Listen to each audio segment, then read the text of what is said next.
بسم اللہ الرحمن الرحیم میں بسم اللہ الرحمن الرحیم میں شہزاد چغتائی. ہمارے پروگرام کا نام ہے سلگتے چنار، اور اس میں ہم بات کریں گے ممتاز تجزیہ نگار، جو کہ کشمیر میں ان کو ایک اتھارٹی سمجھتا ہوں، اور تحریک کشمیر میں بھی ان کا بڑا کردار ہے، بشیر سدوزئی صاحب سے. اور جو انڈو پاک صورتحال ہے اور جو حالیہ ڈیولپمنٹ ہو رہی ہے، اور جو دونوں ملکوں کے درمیان ایک تناؤ کی کیفیت ہے، اور وہ کیفیت کشمیر سے منسلک ہے، اور کشمیر پر ہی یہ جو ہے تناؤ اور یہ تصادم کی صورتحال کشیدگی پیدا ہوئی ہے. تو ہم اس سلسلے میں کل بھی ہم نے ان سے بات کی تھی، اور کچھ ان سے یعنی کہ معلوم کرنے کی کوشش کی تھی. ہماری کچھ معلومات میں اضافہ ہوا تھا، ناظرین کی معلومات میں اضافہ ہوا تھا، اور آج پھر ہم ان سے یہ کشمیر کے سلسلے کو تھوڑا سا جو اس پہ گفتگو کریں گے، مذاکرات کریں گے اور کچھ آگے بڑھائیں گے. السلام علیکم بشیر سدوزئی صاحب. کل ہم نے بات کی تھی کشمیر کے موضوع پہ، اور خاصی خیر حاصل گفتگو ہوئی تھی. اور آج کی جو خبریں آئی ہیں اس میں سب سے اہم خبر یہ ہے کہ سعودی عرب نے پاکستان کی حمایت کا اعلان کیا ہے. اچھا، اور پھر یہ سب سے اہم بات جو ہے وہ آج یہ ہوئی ہے کہ ایک بھارتی جنرل نے یہ کہا ہے انڈیا کو کہ آپ جو ہے یہ آپ نے سارے آپشن یوز کر لیے، ایک آپشن جو ہے بچا ہے، یعنی کہ اگر جنگ ہوتی ہے تو پھر معاملہ جائے گا ایٹمی وار کی طرف. تو اس بھارتی جنرل نے تجویز دی ہے کہ یہ ایک آپشن جو ہے نا وہ ایسا ہے کہ جس میں کوئی خرچہ بھی نہیں ہوگا، اور یہ سب سے پرامن آپشن ہے، وہ آپشن ہے مذاکرات کا. تو کیا آپ سمجھتے ہیں کہ کشمیر پر مذاکرات کے نتیجے میں کوئی نتیجہ آ سکتا ہے، کچھ معاملات طے ہو سکتے ہیں؟ دیکھو، مسئلہ کوئی بھی ہو، جھگڑا کوئی بھی ہو، وہ آخر کار جو ہے مذاکرات سے ہی حل ہوتا ہے. اور مسئلہ کشمیر جو ہے وہ ظاہر مذاکرات سے ہی حل ہوگا. اور یہ جو احتجاج ہوتا ہے یا جو تحریک ہوتی ہے، تحریک میں کوئی اگر کسی سطح پہ تشدد کا عنصر آتا ہے یا جو بھی آتا ہے، وہ توجہ دلانے کے لیے ہوتا ہے. پاکستان کا موقف ہمیشہ یہ رہا ہے، وہ بالکل درست رہا ہے کہ بھارت جو ہے وہ اپنا کیا ہوا وعدہ پورا کرے جو اقوام متحدہ میں کیا تھا دنیا کے ساتھ، وہ ظاہر ہے مذاکرات کے ٹیبل پر ہی ہوگا. لیکن چونکہ بھارت کی جو لیڈرشپ ہے وہ شروع سے ہی انہوں نے یہ وعدہ ہی بددلی سے کیا تھا، اور اس پہ جو ہے نا وہ امپلیمنٹ نہیں کیا، انہوں نے وہ وعدہ وفا نہیں کیا، وہ کرنا بھی نہیں چاہتے، نیت خراب ہے. لیکن جب تک وہ اس مسئلے کو حل کرنے کے لیے ٹیبل پہ نہیں آتے، اس مسئلے کو حل نہیں کرتے، دنیا کا امن جو ہے نا وہ خطرے میں رہے گا.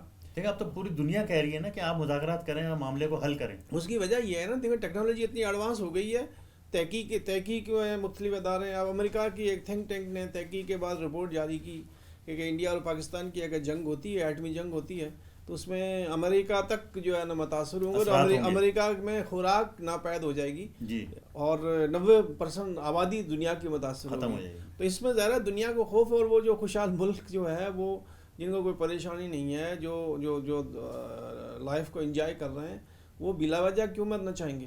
اس لیے دنیا کو ایک خوفزدہ ہو گئی ہے، اور وہ اس لیے پھر یہ جو ابھی جو تنازع ہوا، سرحدی تنازع، 2 جہاز گرے، اس میں بھی لوگوں کو اندازہ ہو گیا کہ دونوں ملکوں کے پاس جنگ مسئلے کا حل نہیں ہے، جنگ مسئلے کا حل نہیں ہے، اور دونوں ملکوں کے پاس ٹیکنالوجی ہے جس سے دنیا میں تباہی پھیل سکتی ہے. اور پھر دنیا یہ بھی سمجھتی ہے، دنیا جانتی تو ہے نا، اب یہ ہے کہ بھارت جو ایک بڑی منڈی تھی، اس لیے لوگ اپنا سامان بیچ رہے تھے امن کا زمانے میں، یا تھوڑا سا کم تحریک میں جان نہیں تھی. اب جو ہے نا وہ کشمیر میں یہ صورتحال ہے کہ اس تحریک کو نوجوانوں نے اپنے ہاتھ میں لے لیا، اور وہ اب یو ٹرن لینے کی کوئی گنجائش باقی نہیں رہی. دیکھیں، بنیادی سوال تو یہی ہے نا کہ بھارت شروع سے ہٹ درمی کر رہا ہے. جیسے کہ آپ نے کہا کہ بھارت جو ہے مذاکرات کی ٹیبل پہ نہیں آ رہا، اور جب کبھی ماضی میں مشرف دور میں یا نواز شریف دور میں بھارت مذاکرات کی ٹیبل پہ آیا تو پھر وہ اس نے جو ڈیویٹ کیا، اور مذاکرات کو چھوڑ کے وہ جب معاہدہ ہونے والا تھا تو اس نے سارے معاملے کو سبوتاژ کر دیا. تو میرے کہنے کا مقصد یہ ہے کہ اب پہلے پاکستان مذاکرات کی بات کر رہا تھا، اور ہمارا عرب ورلڈ مذاکرات کی بات کر رہا تھا. پوری دنیا بھی اس پہ متفق تھی کہ دونوں ممالک کے درمیان بات چیت ہونی چاہیے اور کشمیر کا مسئلہ حل ہونا چاہیے. اس سلسلے میں امریکہ نے اور کئی ملکوں نے، سعودی عرب نے اور کئی ملکوں نے جو ہے میڈیشن کی، ثالثی کی تجویز دی تھی کہ بھئی ہم درمیان میں پڑ جاتے ہیں اور آپ کے درمیان ہم بات چیت کرا دیتے ہیں. لیکن بھارت اس پہ بھی اڑ گیا، وہ کہہ رہا ہے کہ نہیں جی ہمیں ثالثی نہیں چاہیے. اچھا اب تو مطلب ہر ملک، یہ اقوام متحدہ بھی یہ کہہ رہی ہے، یورپی یونین بھی یہ کہہ رہی ہے، یورپ بھی یہ کہہ رہا ہے، عرب بھی یہ کہہ رہا ہے، فارس بھی یہ کہہ رہا ہے کہ بھئی آپ یہ مسئلہ جو ہے یہ یعنی کہ مذاکرات کے ذریعے حل کریں. اور دوسری چیز یہ کہ امریکہ نے تو صاف صاف کہہ دیا ہے کہ جب تک یہ مسئلہ کشمیر حل نہیں ہوگا اس وقت تک ایٹمی جنگ کا خطرہ نہیں ٹل سکتا. دیکھیں بھارت جو ہے وہ مذاکرات کے ٹیبل پہ کیوں آئے گا؟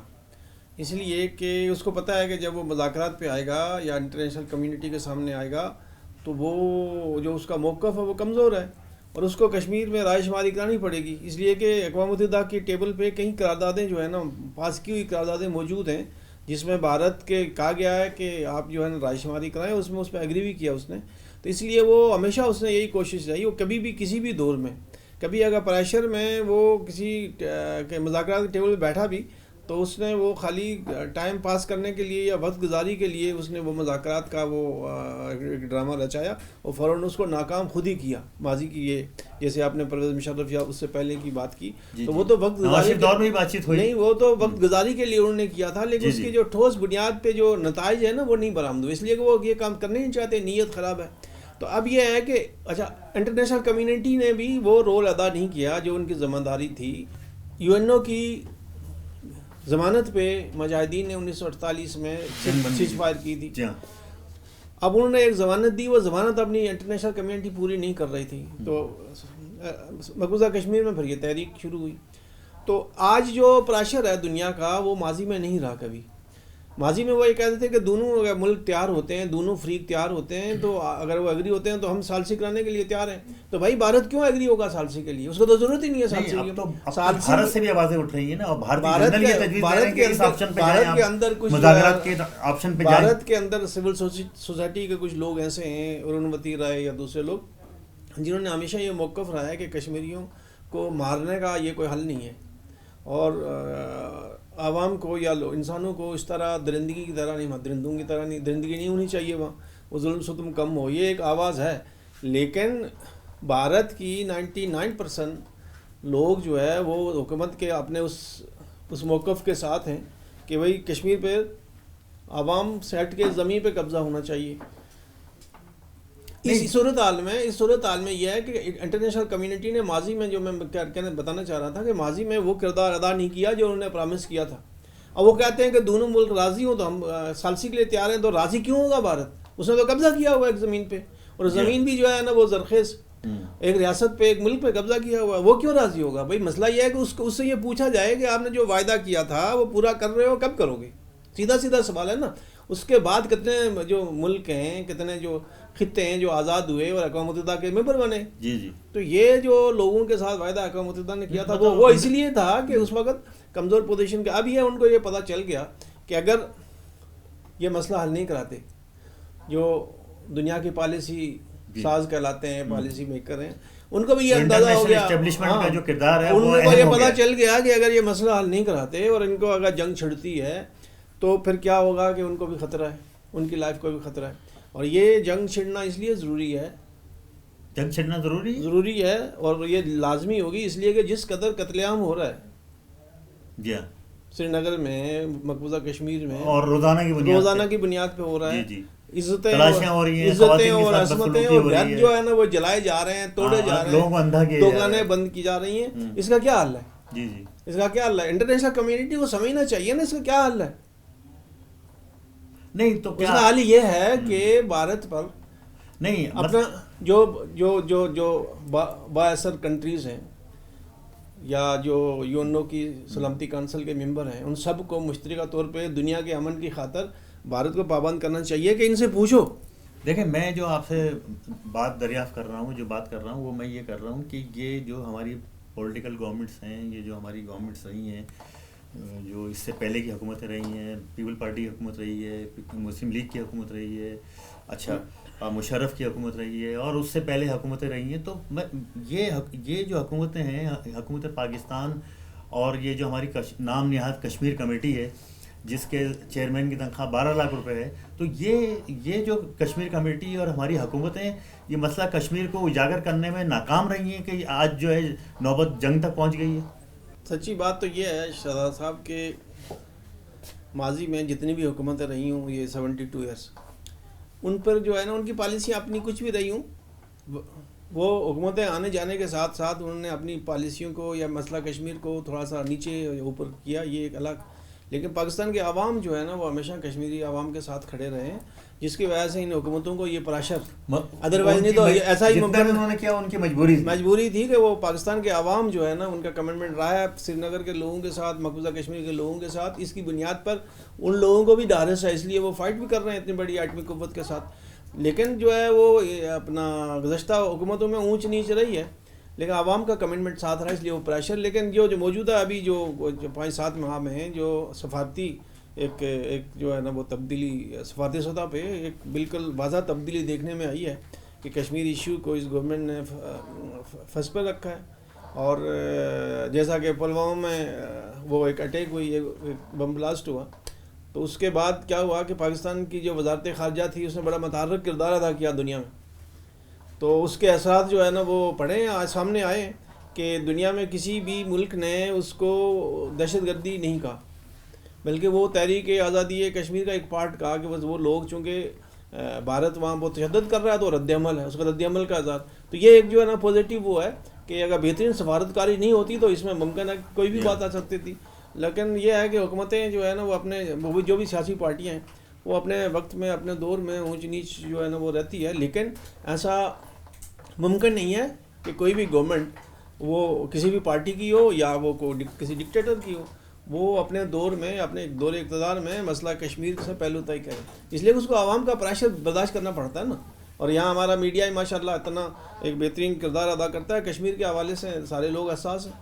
اور یہ ممکن نہیں ہے کہ کوئی، جہاں تک آزاد کشمیر کی بات کی آپ نے، تو آزاد کشمیر کی حکومت کا پرابلم یہ ہے کہ کوئی 20 سال پہلے تک وہاں لوکل لیڈرشپ تھی، لوکل پارٹیاں تھیں، وہ اپنی پالیسی بناتی تھی. مسلم کانفرنس تھی، لبریشن لیگ تھی، آزاد مسلم کانفرنس تھی، یا اور تھی. تو وہ اپنی پالیسیاں، کشمیر پالیسی یا جو بھی پالیسیاں تھیں لوکل سطح پہ خود بناتی تھی، خود بااختیار تھیں. پاکستان کی جتنی بڑی پارٹیاں ہیں یا جو چھوٹی بڑی پارٹیاں یہ ساری وہاں چلی گئیں. تو وہاں کی لیڈرشپ جو ہے نا وہ جتنی بھی تقریریں کرے کہ ہم یہ کر دیں گے وہ کر دیں گے، آزاد ہیں، خود مختار ہیں، کچھ بھی نہیں ہے. ان کو اپنے مرکز سے پالیسی لینی پڑتی ہے. اگر پیپلز پارٹی ہے، تحریک انصاف ہے، یا مسلم لیگ ہے، جماعت اسلامی ہے، جو بھی جمعیت علماء اسلام، ساری پارٹیوں کی برانچ ہے وہاں، وہ اپنی مرکز سے ڈائریکشن لیے بغیر کچھ کر ہی نہیں سکتے. وہ کیسے کر سکتے ہیں؟ اس کو ہٹا دیں گے، اس کے صدر کو، ساری باڈی توڑ دیں گے. تو لہٰذا یہ اس بنیاد پہ ہم آپ کہہ سکتے ہیں کہ آزاد کشمیر میں آئی جو لیڈرشپ ہے وہ آزاد نہیں ہے. وہ اپنی مرضی کا کچھ اسٹیٹمنٹ نہیں دے سکتے. اس کو اپنی پارٹی کی مرکزی پالیسی کے تابع رہ کے کام کرنا پڑتا ہے، جس کے خاصی نقصان ہوئے. کیا نقصان یہ ہوئے کہ وہ سری نگر میں جو تحریک ہے یا تحریک کی جو قیادت ہے، حریت کانفرنس، یہ ساری پارٹیاں زبانی طور پہ تو حریت کانفرنس کے سارے اس کو کر رہے ہیں، لیکن پریکٹیکلی ان کو جو ہے وہ اپنی پارٹی کی مرکز سے اجازت لینی پڑتی. اور اس پالیسی کے تابع ہے نا، جو پالیسی مسلم لیگ کی لاہور سے جائے گی، وہ جو بنی گالا سے آئے گی پی ٹی آئی وہ فالو کرے گی، جو بلاول ہاؤس سے آئے گی پیپلز پارٹی اس کی تابع ہے نا. وہ خود تو کوئی پالیسی بنا نہیں سکتے. یہ الگ بات ہے کہ پارٹیاں، پاکستان کی پارٹیاں انٹی کشمیر تو کوئی پالیسی نہیں بنائیں گی، لیکن پھر بھی اگر وہ اونچ نیچ جو بھی ہوگا وہ یہیں سے بنے گی. وہ خود مختار اپنی پالیسی کوئی نہیں بنا سکتی، اس لیے کہ کشمیر کی ساری سیاسی پارٹیاں ختم ہو گئی ہیں. اور آخری بچی تھی مسلم کانفرنس، اس کو بھی جو ہے نا وہ نواز شریف صاحب نے ختم کر دیا تھا، مسلم لیگ وہاں بنا کر. آپ اس بات سے اتفاق کرتے ہیں کہ یہ جو حالیہ جو واقعات 90 گھنٹے کے ہوئے 26 فروری سے لے کر اور تقریباً 1 مارچ تک، تو اس کے نتیجے میں مسئلہ کشمیر جو ہے بہت زیادہ ہائی لائٹ ہوا اور ریکگنائز کیا دنیا میں. پاکستان کو سیاسی، سفارتی، اخلاقی اور عسکری کامیابیاں حاصل ہوئی ہیں. حریت کانفرنس کو ہوئی ہیں، حریت پسندوں کو ہوئی ہیں. جہاں حریت کانفرنس کو، حریت پسندوں کو اور تحریک آزادی کشمیر کو، پاکستان نے اس دوران جو ہے نا وہ کشمیریوں کی آزادی کا جو تحریک ہے اس کو بہت اچھے طریقے سے پیش کیا دنیا کے سامنے. تو پاکستان نے اپنا کیس، پاکستان کی حکومت نے اپنا کیس بہت اچھے طریقے سے پیش کیا. اور ہم نے یہ جو صورتحال ہے کشمیر کی اس پہ سیر حاصل گفتگو کی اپنے مہمان بشیر صدرالدی صاحب کے ساتھ. اور آپ اپنا خیال رکھیے گا. انشاءاللہ پھر کل ہم اس موضوع پہ پھر ایک اچھی گفتگو بشیر صاحب کے ساتھ کریں گے. شکریہ.